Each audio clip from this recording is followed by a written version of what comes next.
Hurmatli kuzatuvchilar, navbatdagi Men seni ko'ryapman. dam olishimizdan olingan fikrlarimiz. Assalomu alaykum. Va alaykum assalom, yaxshimisiz? Qayerdan keldingiz?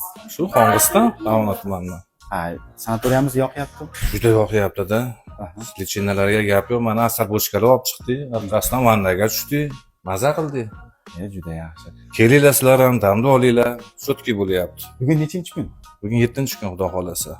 10 kunga olganmizda. Aha. Yana 3 kun xudo xolasa nimamiz qoldi. Juda yaxshi. Aynan qaysi muolajalar yoqyapti sizga? Endi vannasi ham yoqyapti, hammasi zo'r. Massaji ham zo'r.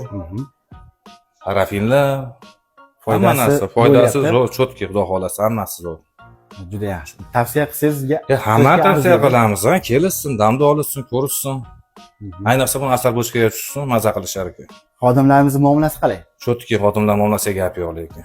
Yaxshi Ha, gapirshyapti. muomalaga gap yo'q. Choylar damlar qo'lingizga qo'yib qo'ysa, giyohli choylarni ichib mana damda olyapmiz-da. Bunaqangi joy qayerda bor yana? Mana shu vodiyli Farg'onamizda borda, Chimyonimizda hamma narsasi. Albatta. Tavsiya qilsangiz bo'ladi. Endi bo'yi odamga tavsiya qilamiz. Kelinglar, dam olinglar. Bizga o'xshab.